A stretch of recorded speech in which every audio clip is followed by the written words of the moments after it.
What I'm going to talk about is some ideas of software engineering and computer science based around the Wolfram compiler. So let's just dive in. So showing a little bit more, there's the Wolfram compiler. It's built from the Wolfram language. It's got about 2,000 source files.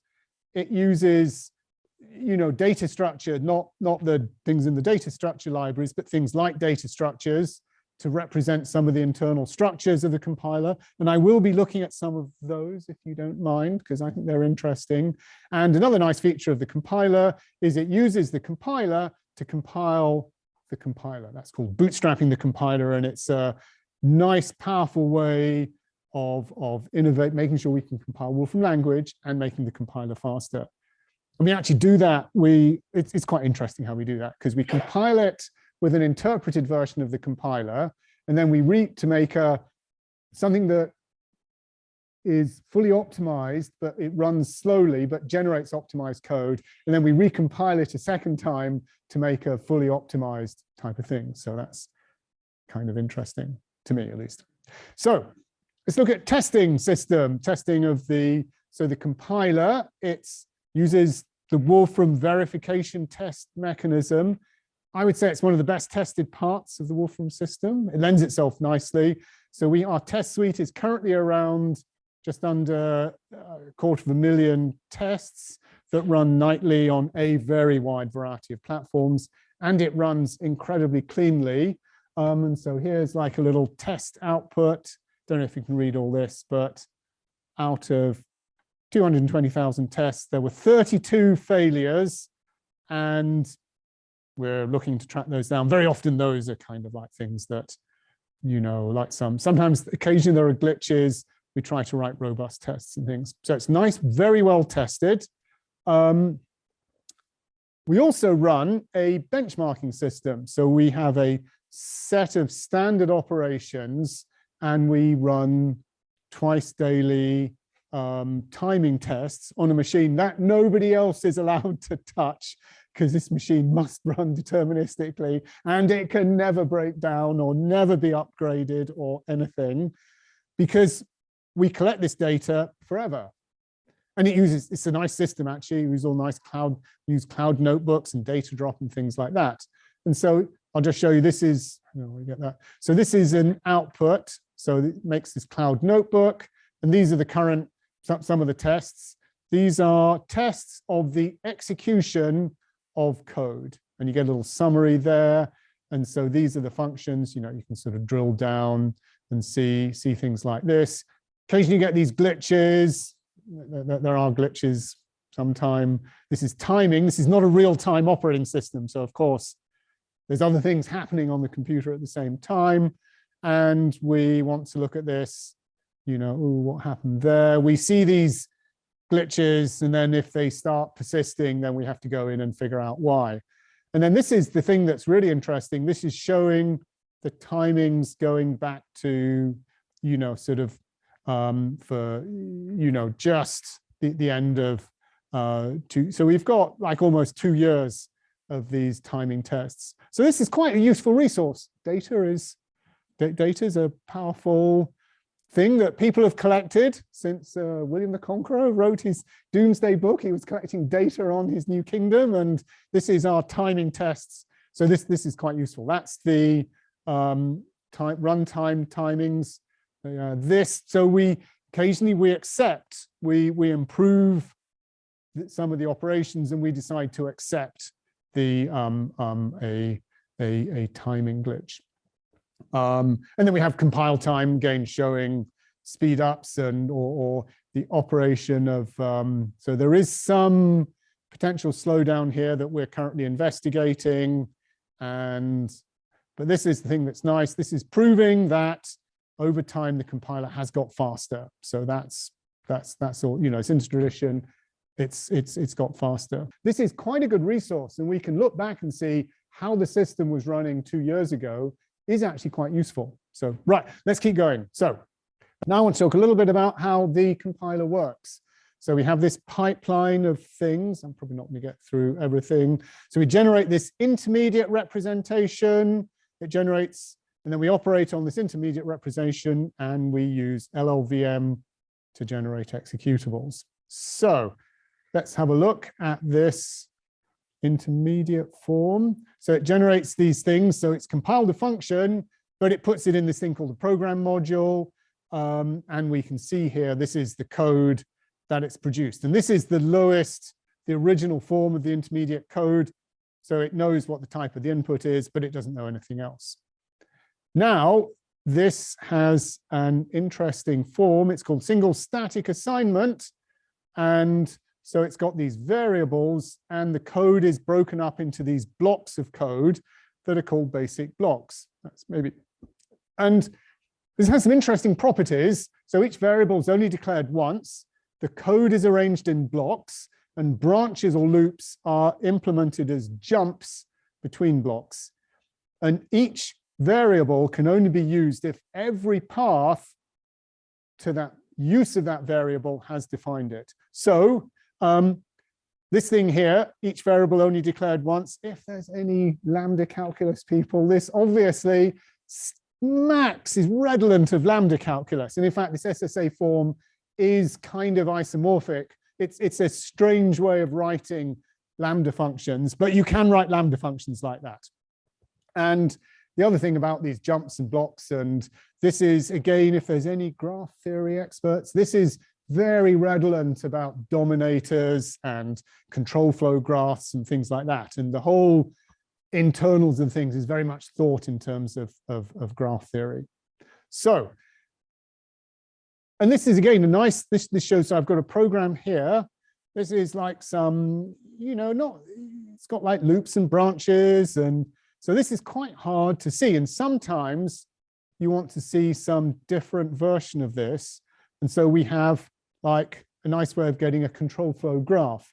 And sometimes this is what you want to see. And this is showing that the Wolfram, all these other tools in the Wolfram language are super useful for this.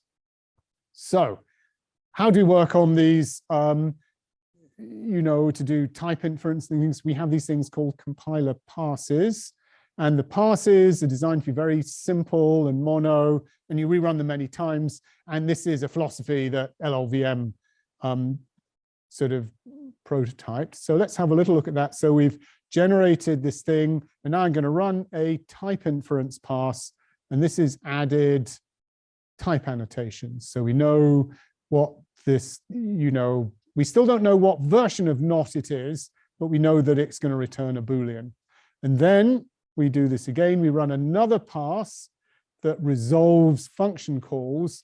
And so this is inserted, like this has expanded all the functions down to the very basic level, maybe intrinsics from LLVM or the processor, but there's still lots of sort of strange jumps and things. So it's added the actual implementation.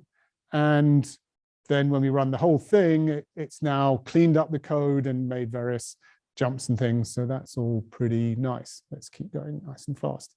So in top level, we can script this in Wolfram language, and we can get, so here I'm pulling out an individual instruction. So this is the call instruction. This is an argument, and that's where the result or the target of that instruction is. And we can see these things. These are the sort of variables.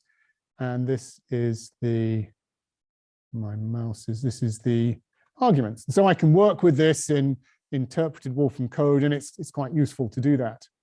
Now, a key property of these variables is looking at, say, the uses. So this is every instruction that uses a variable.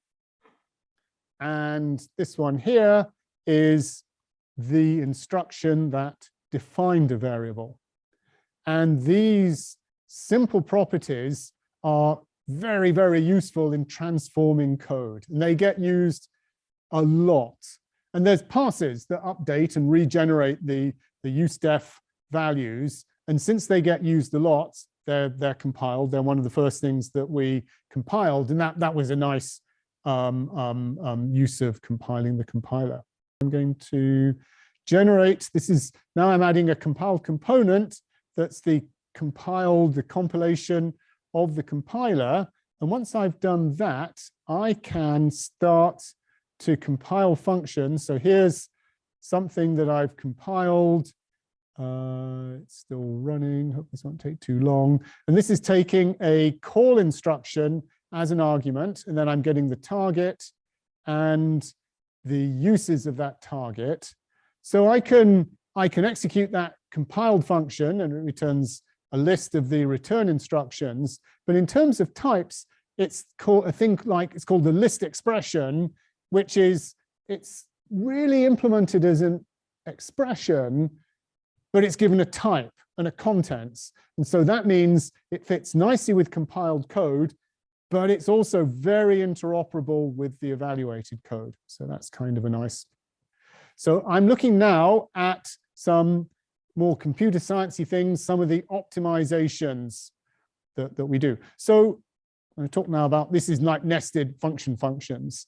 So lambda functions, and this is the way that you pass function pointers around in your code. Now, if you actually pass them as function pointers, that's actually slow. I don't like that because it's slow, because you just get an address and it says at this address there's a function, call it. But I want to know what function it is, because then I can inline it.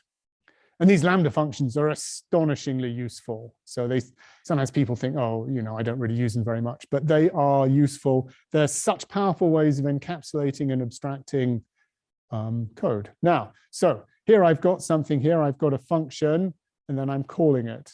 And so I'm going to run this at a sort of low level of optimization. And you can see here, it's calling the function through like a variable. So it's not really knowing much about this. Now, if I increase the optimization, then now what it's doing, it's actually figured out, I'm calling a particular function. Once it does that, it can inline it.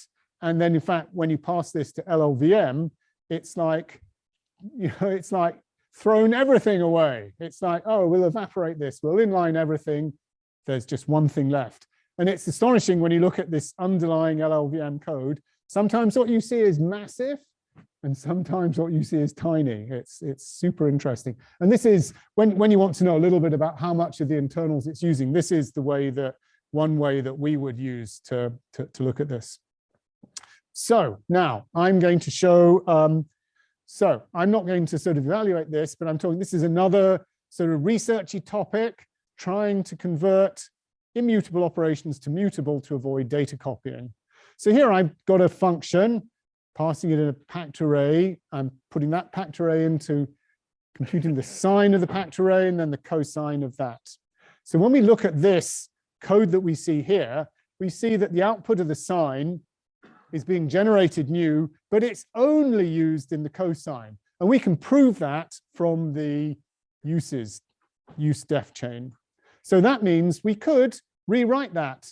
We could have, when we wrote this, immutable operations pass, and then when we run that, it's taken the output of the sine, but now it's calling a different cosine of a packed array. It's calling one where it's given the output, and the output that it's given is, so is this argument here. So it's giving an output array and an input array. So it's basically overwriting itself, and that's saving data copying. So that was quite interesting. Project is not finished yet. Another interesting project was integrating with the CUDA toolkit. This is part of a rebranding of CUDA Link that we're going along, and here's the basic workflow of GPUs. So you load data on the GPU, operate on the data, retrieve the result, and then free the data on the GPU. Copying the data to the GPU is very slow, but working there is fast. And so these are things we added. We added these CUDA vector, different sorts of things that fit in nicely into memory management. Now what we want to do is to compile Wolfram language into CUDA.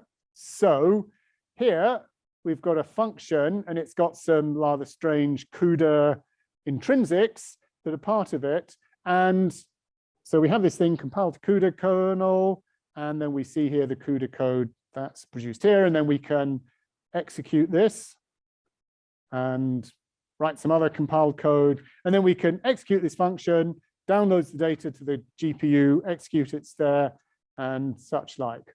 But even better is to integrate all this where we embed the CUDA function inside the other function. And so we can do that here. So this is a bit sort of embedded here. So in here, we have a function that's been set to be a CUDA kernel. And then we're going to run that with this run CUDA kernel object. And then we achieve this by having a pass that looks for these CUDA kernels. And this is doing a two system. So part of the program, it's compiling for a different architecture, and then it's embedding that back into the original program. And we only just got this working, but that's pretty nice. This is what the CUDA compiler itself does things like that.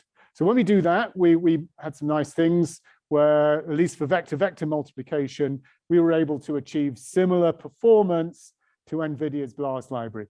Matrix multiplication is much more complicated because it has various blocking and things, but still, this was a useful sort of proof of the whole thing. So it was implemented with a pass, and the pass runs just before type inferencing, and it compiles CUDA kernel functions to PTX and inserts this.